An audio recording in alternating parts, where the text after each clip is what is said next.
Nous cherchons protection auprès de Dieu le Très-Haut contre le diable banni.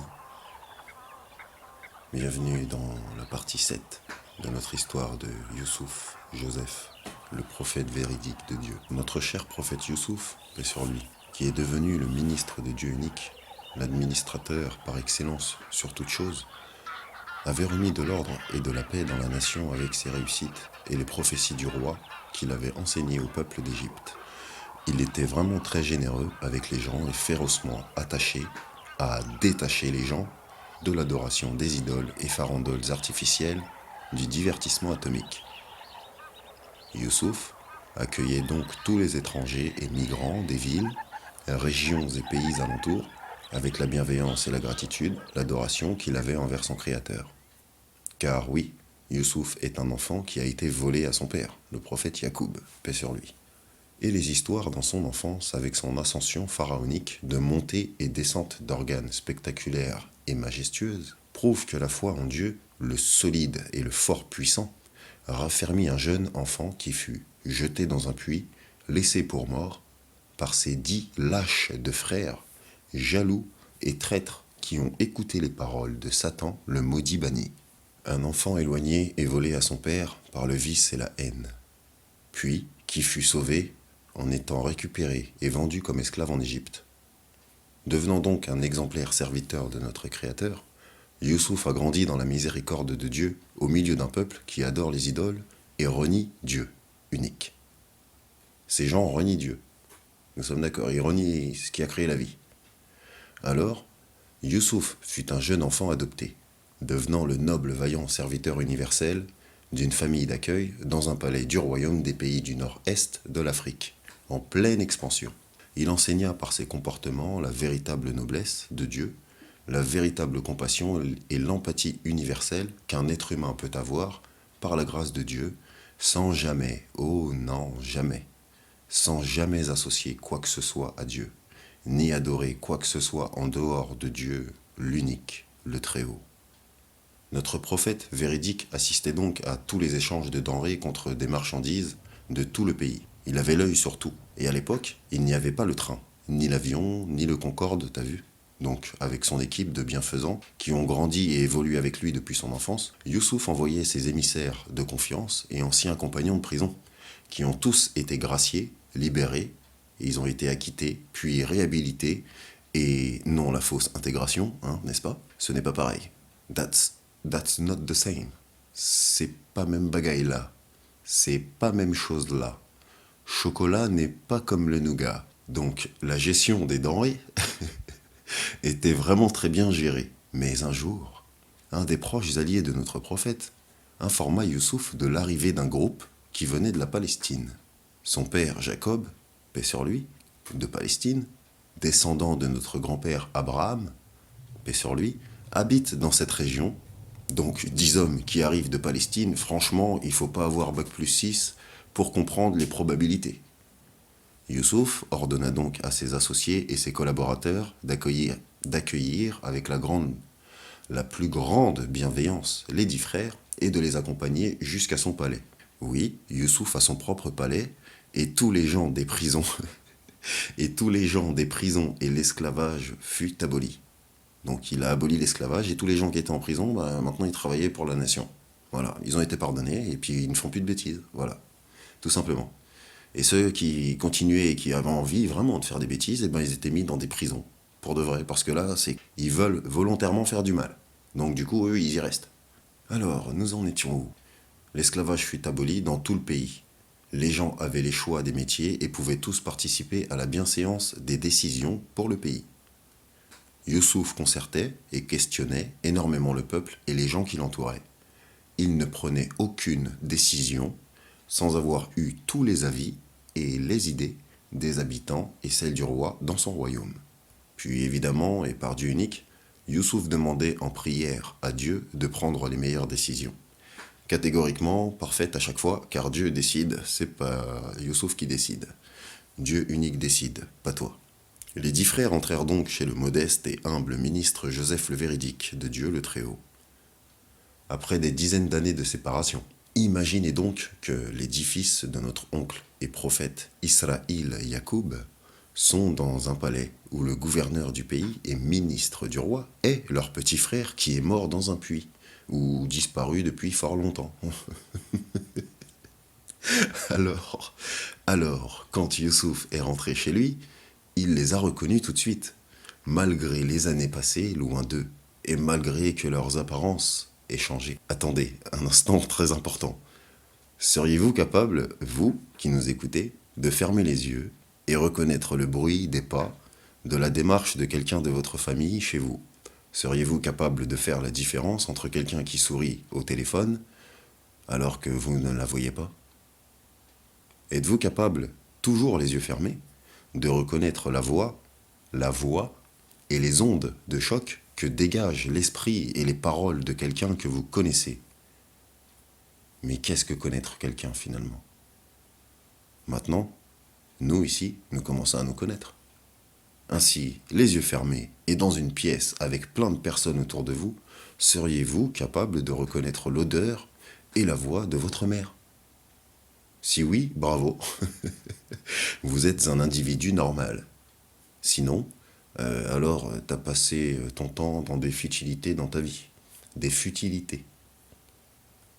Youssouf a bel et bien reconnu immédiatement ses frères sans aucun doute. Leurs comportements les ont trahis, et par sagesse, nous préférons vous dire que leurs êtres et leurs âmes représentent typiquement les gens remplis de crainte et de stress, les gens anxieux, des gens apeurés et insatisfaits, des gens craintifs et suffisants, des gens paranoïaques, tourmentés et finalement peu sûrs d'eux, mais des fervents adorateurs, fort croyants, hein, du mal et du satanisme. Celui qui couvre et aveugle le cœur. Vous savez, ce mal qui enfume la vue et qui couvre l'ouïe, vos oreilles, jusqu'à ce que votre bouche et votre langue, vos comportements et vos actes ne soient que des verminicides. D'entre eux, certains choisissent délibérément de faire du mal, seuls ou en groupe organisé et sections mafieuses, religieuses, pour faire du tort et du mal aux autres. Et d'entre eux, toujours, certains sont revenus dans le chemin de Dieu, car ils ont vu et su que des verminicides sans aucun scrupule existent réellement, et que la réalité dépasse de plusieurs milliers d'années la fiction. Donc ces derniers, ils enseignent aux gens la vérité par l'intermédiaire de leurs expériences, pour servir de modèle par la transmission aux futures générations, par compassion et discernement généreux et bon. Vous voulez un exemple? Eh bien, nous avons Brice Postal. Voilà, renseignez-vous. Brice Postal. Un exemple de ce que je viens de vous citer. Donc, les 10 frères n'ont pas reconnu Youssouf, MDR. Eux, ils le regardent avec du mépris, ils sont jaloux, vous avez capté ou pas? Le mec, il est là, c'est un mec connu, il est bien, et eux, c'est des paysans. Donc en fait, ils ont un peu le seum. Pour ceux qui comprennent, le seum, ça veut dire ils ont un peu la rancœur, ils ont de l'animosité, ils ont la rage de voir des gens riches. Donc les 10 frères n'ont pas reconnu Youssouf. Eux, ils le regardent avec du mépris et de la suffisance, car il a un palais royal de l'Égypte antique. Tandis que eux, les 10 frères, vivent dans des provinces et campagnes de la Palestine. Vous voyez? Pour les 10 frères, la jalousie et l'envie qu'ils avaient de la gloire et la célébrité depuis leur enfance, elle n'a fait qu'accroître leur répulsion à la sagesse divine de notre Créateur sublime et merveilleux. Dans l'âme et l'immense amour de Youssouf pour Dieu unique, le cœur n'a pas menti. Notre Créateur lui révéla en ces mots. Te rappelles-tu, ô Youssouf, quand tu étais au fond du puits, quand Dieu unique, tout-puissant, t'a informé qu'un jour, tu les rencontreras et tu leur raconteras ce qu'ils ont commis à l'époque, sans qu'ils te reconnaissent. Le voilà ce jour, ô Youssouf. Dieu nous rajoute aussi. Et les frères de Joseph vinrent et entrèrent auprès de lui. Youssouf reconnut ses frères, mais eux ne l'ont pas reconnu. Hey! Nous voici dans le tournant de notre histoire avec notre cher prophète Youssouf le véridique, paix sur lui. Il demanda donc à ses 10 invités, qui, dans leurs apparentes grandes familles de Palestine, étaient encore vivants. Il demanda donc à ses 10 invités qui dans leur apparente grande famille de Palestine, étaient encore vivants.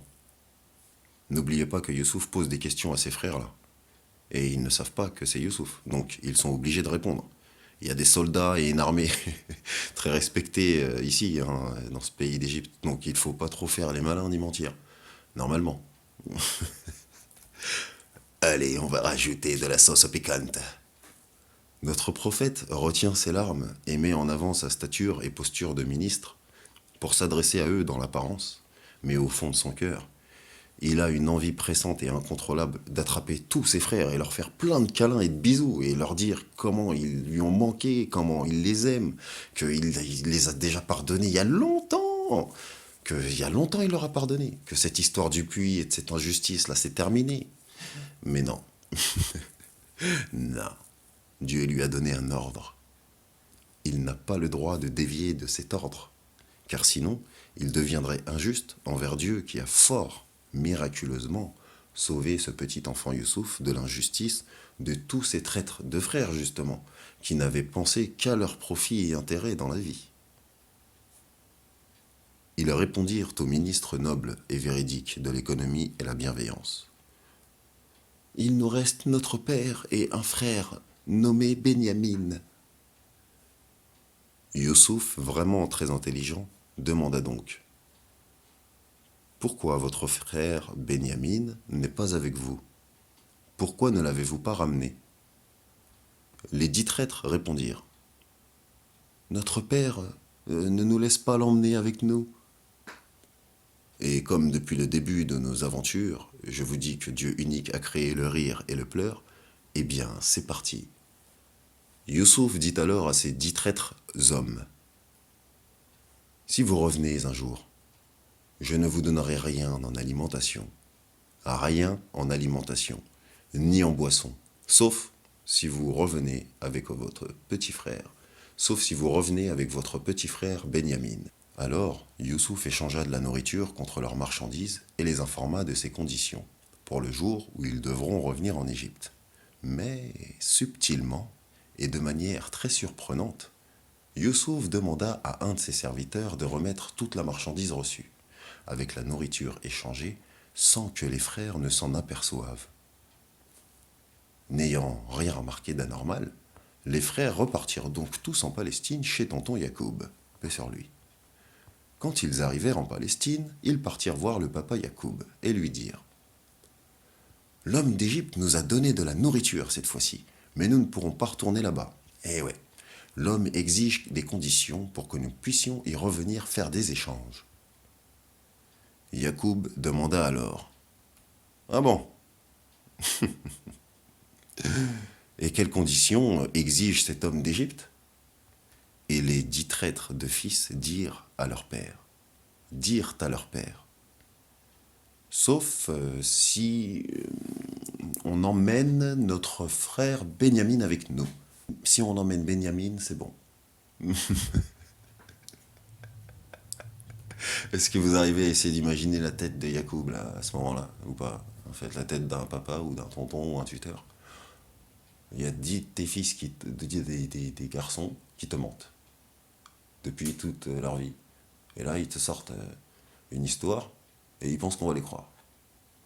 Alors donc, nous y sommes. Une salade de paquets de mensonges attire l'arigot qui sort de la bouche de ces individus. Ils mentent comme ils respirent, et là, ils disent la vérité. Mais il y a encore une énigme avec eux. Ce sont des hommes d'énigmes. Lol. Les frères énigmatiques. Wesh, mais quelle énigme, en fait. Il n'y en a pas. Ils ont tellement menti dans leur vie que maintenant croire ce qui sort de leur bouche serait comme boire du pétrole et manger du goudron. Comment tu peux digérer du goudron, tu m'expliques? Tu peux digérer du pétrole, toi? Ah si, avec du rhum ça passe. J'avais oublié, du rhum au pétrole. Du sky d'essence, de la vodka oil, l'huile de vodka, du saké de lave sacrément volcanique. Mais en fait, ça existe déjà tout ce que je viens de dire. Il y en a déjà, ils boivent ça. Il y en a déjà, ils s'hydratent avec ce genre de boisson. Ouais. Astaghfirullah ya Rabbi. Dieu nous raconte l'ivresse de ces personnages dans tous les récits. Ô notre Père, il nous sera dorénavant impossible à l'avenir de nous ravitailler en grains dans ce pays. Envoie donc avec nous notre frère Benyamin, afin que nous obtenions des provisions. Ne t'inquiète pas, nous le surveillerons bien.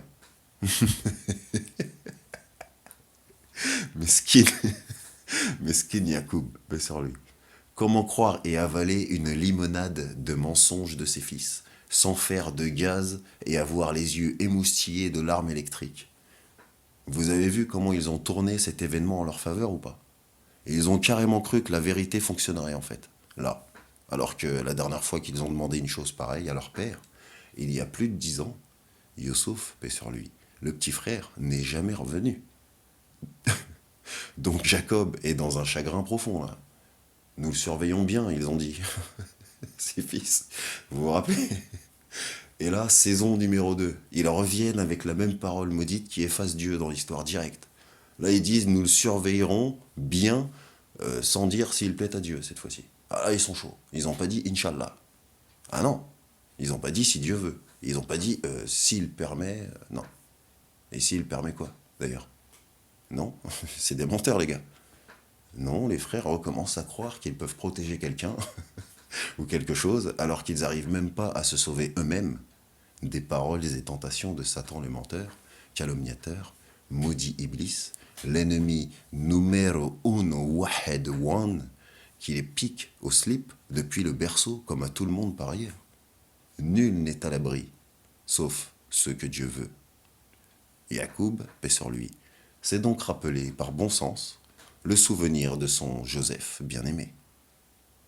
Dieu le Très-Haut nous raconte dans le miracle des miracles des récits.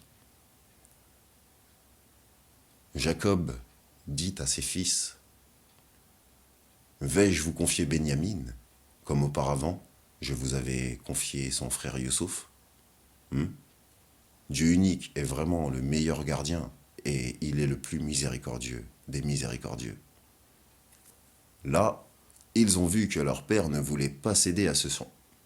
Là, ils ont vu que leur père ne voulait pas céder à ce chantage absurde et complètement démesuré. Alors, ils partirent ouvrir leurs bagages de ce voyage en Égypte pour les denrées. Ils sont allés faire autre chose, histoire de passer le temps. Quand ils sortirent la nourriture, ils trouvèrent donc leurs marchandises normales, mais il y avait aussi leurs marchandises cachées avec leur nourriture de réapprovisionnement. Dans leur désarroi, complètement perdu, et cette parfaite incompréhension, ils retournèrent voir notre tonton bien-aimé Jacob, et ils lui dirent « Ô notre père, c'est un homme extrêmement généreux, c'est un homme bienfaisant, car il nous a donné la nourriture que nous avions besoin, et il nous a aussi rendu notre marchandise d'échange et de troc, alors que vraiment, nous ne lui avons absolument rien demandé. » Par sa parole parfaite, Dieu unique nous dit « Les 10 fils dirent à Jacob, ô notre père, que pouvons-nous désirer de plus? Voici que nos marchandises nous ont été rendues. Avec cela, nous approvisionnerons notre famille, nous veillerons à la sécurité de notre frère. Nous veillerons à la sécurité de notre frère. » J'ai bien répété 2 fois exprès, c'est important par rapport au Dajjal, l'antéchrist, ok? Vous capterez plus tard. L'histoire du mot sécurité, paix et sécurité, la future disquette. Bref. Nous ajouterons comme charge supplémentaire un chameau, car c'est une charge facile et une nourriture facile à conserver. Ô notre Père, laisse-nous aller une nouvelle fois comme cela. Il nous rendra de la nourriture et nous récompensera. C'est un homme généreux, ô notre Père, laisse-nous aller le voir de nouveau. Les heures et jours passèrent, et les 10 frères insistèrent et insistèrent auprès de leur père. Jacob ne voulait pas, il était catégorique, et n'importe quel parent normalement constitué dans sa tête et son cœur ne laisserait pas une deuxième fois un enfant repartir avec les 10 loups de frères vraiment méchants. L'insistance persistante des 10 crapules et vermines de 10 frères laissa notre prophète Jacob très perplexe et songeur.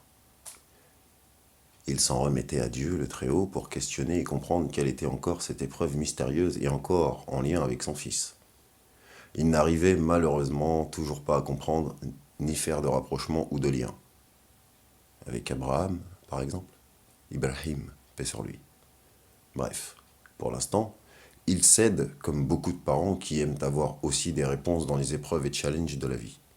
Alors, comme sa foi en Dieu est inébranlable, Jacob décida de laisser partir son fils adoré Benyamin, paix sur lui, qui est, par substitution, vraisemblablement encore plus adoré que Youssouf. Mais notre prophète, aveuglé par son amour trop immense et surprotecteur pour 2 de ses 12 fils, a tout de même émis une condition pour pouvoir laisser partir son fils adoré Benyamin. Dieu nous compte cet instant mémorable, alors restez concentrés s'il vous plaît.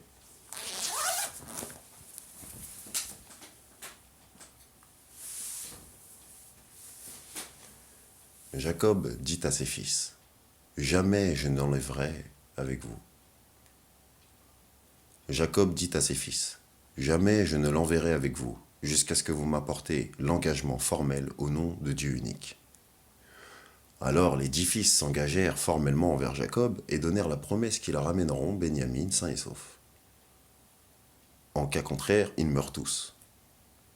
Les 10 garçons de Jacob partirent donc avec le dernier, Benyamin, le doux et sage petit frère. Mais, juste avant leur départ, Jacob leur fit une dernière demande très subtile en disant « Quand vous entrerez dans le pays d'Égypte, n'entrez pas par une seule porte, mais entrez par portes séparées, pour qu'aucun ennemi ne vous piège, et pour qu'aucun ennemi ne vous piège, et pour qu'aucun ennemi et qu'aucun mal ne vous arrive. Quand vous entrerez dans le pays d'Égypte, n'entrez pas par une seule porte, mais entrez par portes séparées, pour qu'aucun ennemi ne vous piège et pour qu'aucun mal ne vous arrive. » Les 11 frères arrivèrent en Égypte, selon les réclamations et exigences de leur père Jacob. Les gardes et soldats envoyèrent des serviteurs accueillir les invités de la Palestine, chez le ministre des Affaires et de l'Économie. Une fois dans le palais, Youssouf a reconnu tout de suite Benyamin. Forcément, c'est le seul des 10 qui n'était pas là l'autre fois. Il embrassa son frère Benyamin, paix sur lui, et le serra dans ses bras, tout en lui disant discrètement de venir avec lui un peu plus loin pour discuter, en chuchotant, sans que les autres frères entendent. Une fois éloigné, il dit à son frère, « Sais-tu qui je suis, ô mon frère ?» Benyamin, intimidé et confus, répondit, « Non, je ne sais pas qui tu es. »« Je suis Youssouf, » dit alors Joseph. Et Benyamin redemanda, « Tu es Youssouf, Joseph, mon frère ?»« Oui, » dit Youssouf. « Mais que s'est-il passé ?» demanda Benyamin. « Dieu unique m'a délivré et couvert de ses bienfaits, » exprima notre prophète Youssouf. Imaginez donc comment Youssouf tenait fort dans ses bras son petit frère tant aimé, loin de lui depuis si longtemps.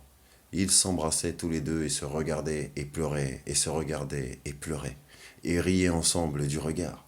Ils marchèrent de longues heures et discutèrent de toutes ces années où ils étaient juste à côté, mais si loin du regard. Imaginez donc comment Benyamin s'est plaint de l'attitude et des comportements de ses 10 grands frères, même après la disparition de Youssouf. Les 10 vilains méchants ne se sont pas améliorés du tout. Et surtout, ce qu'ils ont fait à Youssouf est véritablement d'une injustice exécrable.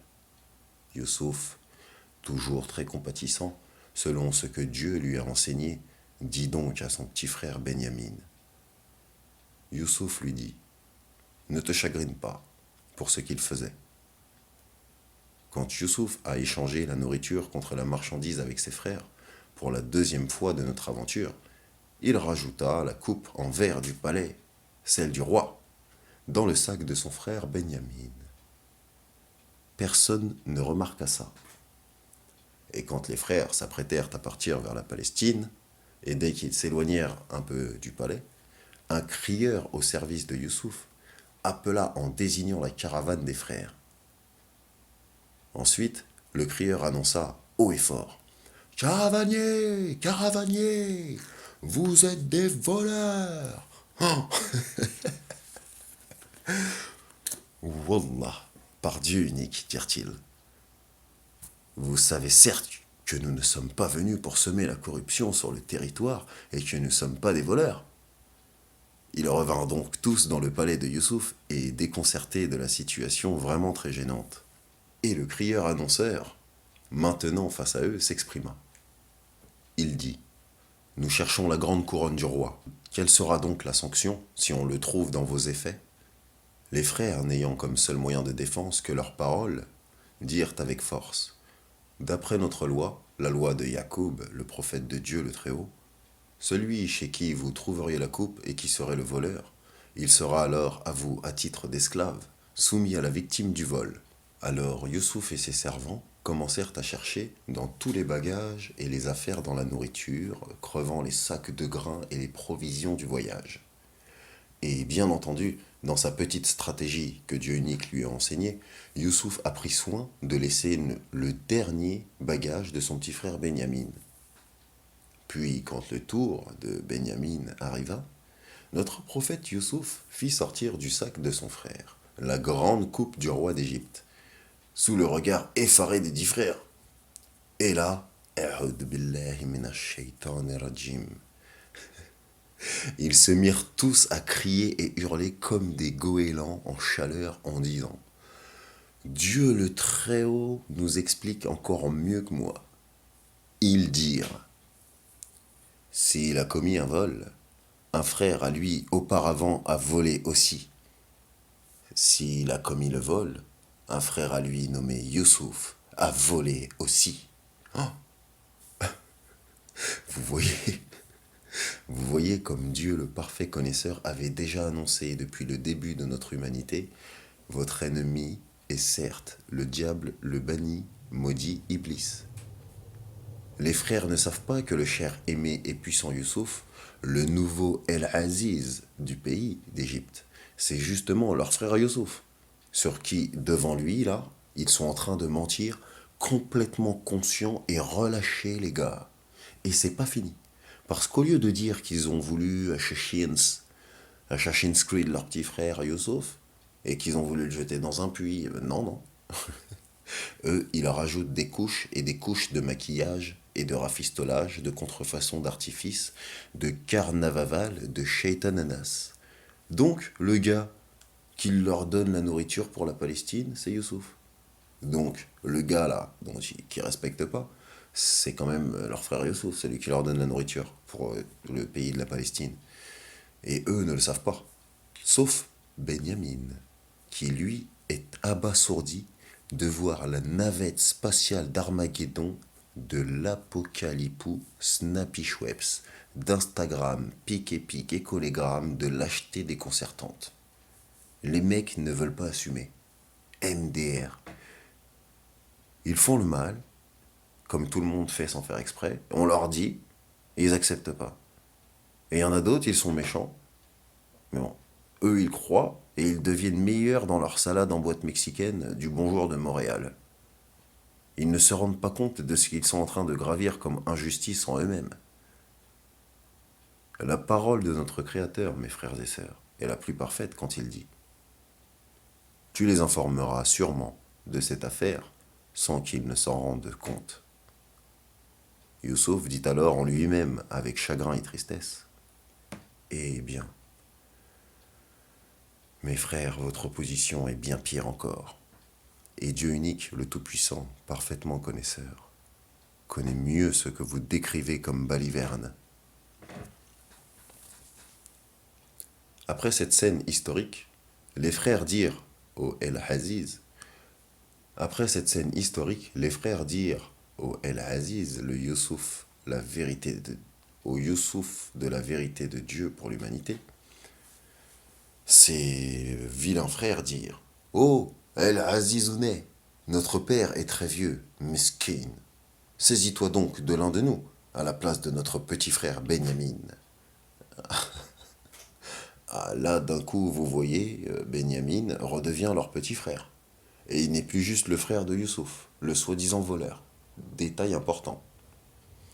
Vous reconnaissez les gros pervers narcissiques et les perverses narcissiques dans la racine et la graine, qui commencent à couiner comme des poussins sortis de l'œuf et prendre les gens par les sentiments, quand une situation les prend à la jugulaire. Jugulaire. Direct, ils prennent le papa à partie. Et la situation familiale, au lieu de commencer à raconter toute l'histoire de leur propre malédiction en fait. Youssouf, notre prophète véridique bien-aimé, dit alors par la grande sagesse de Dieu unique, que Dieu Tout-Puissant nous garde de prendre un autre que celui qui nous a volé notre bien. Nous serions alors vraiment des injustes.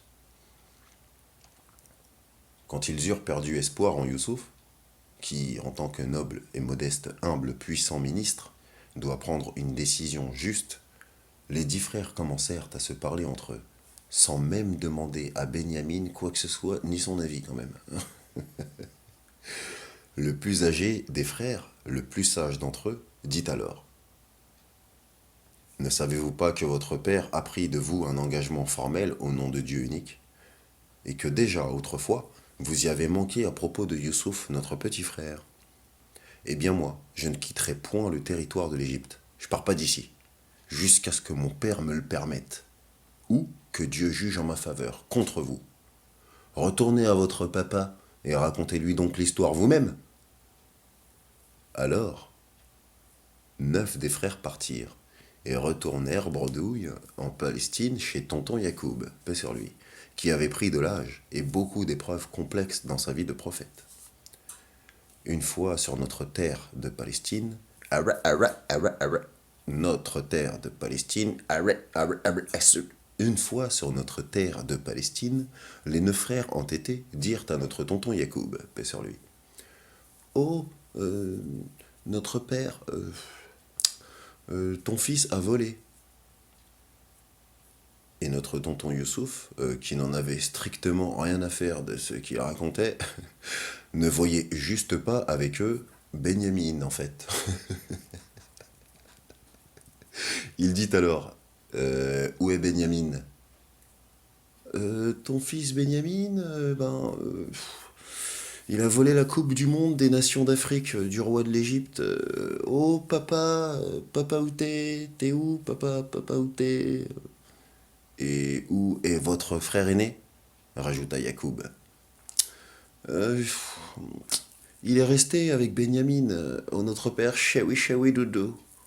Bon, évidemment, notre prophète ne les a pas crus, hein, les petites crapules, car c'est la 2e fois qu'ils font ça. Et là, il ne perd pas un fils, non, pas 2 fils, non, non. Il perd 3 fils, des plus raisonnables et ceux qu'il adorait vraiment le plus à cause d'une petite erreur dans son apprentissage de prophète. Et oui, comme Adem et Hawa, paix sur eux. Nos parents ont fait 3 erreurs. Ils ont désobéi et écouté Satan le diable banni, puis ils ont approché et goûté de l'arbre interdit. Et notre prophète Yacoub, paix sur lui, adorait tellement Youssouf et Benyamin, paix sur eux, que Dieu voulait lui enseigner une chose, tout comme il enseigna à notre grand-père Abraham, avec Ismaël, à la Mecque, en Arabie Saoudite. Paix sur eux. Bismillah. Paix, salutations, prières et bénédictions, miséricorde de notre Créateur unique sur eux tous et elles toutes, car derrière tous ces grands hommes, il y avait des grandes dames, des grandes femmes et des sacrées filles. Amen. Amin. Ya Rabbi. Dieu le Très-Haut nous enseigne ceci. Alors Jacob dit: Vos âmes plutôt vous ont inspiré d'entreprendre quelque chose. Ô belle patience de Dieu unique! Il se peut que Dieu unique me les ramène tous les deux. J'espère de Dieu le Très-Haut compatissant qu'il me rende Youssouf et Benyamin, sans oublier mon fils aîné. Car vraiment, Dieu est l'omniscient, le sage par excellence. Et après des décennies, notre prophète Yacoub se rappelle encore de son fils tant adoré Youssouf. Puis Yacoub pleura pendant un long moment. Toutefois, il n'a jamais perdu espoir en Dieu, vous voyez. Alors, entre larmes et sanglots, il s'adressa à ses noces. Alors, entre larmes et sanglots, il s'adressa à ses 9 fils et dit: Ô mes fils, partez et retournez en Égypte. Peut-être vous trouverez Youssouf et ses frères. Et là, ils dirent dans leur vulgarité et sureffrontement manifeste de démons maléfiques: Ah mais c'est pas vrai ça. Non mais, par Dieu, mais tu ne cesseras pas d'évoquer Joseph dans ta vie, toi, sérieux? Jusqu'à ce que ton corps s'épuise ou que tu sois parmi les morts. Tu vas en mourir, ô notre Père, mais calme-toi. Tu te rappelles encore de Youssouf? Non mais ça par exemple, c'est incroyable. Non mais lâche l'affaire, wesh. Il est mort ton fils, il y a belle lurette. Astaghfirullah ya Rabbi, astaghfirullah lil mu'minoun wa lil mu'minat. Et, avec le temps, notre cher prophète Yacoub devenait de plus en plus aveugle d'affliction à cause de ses fils pervers, mais à cause du manque et de la perte de Youssouf depuis des années.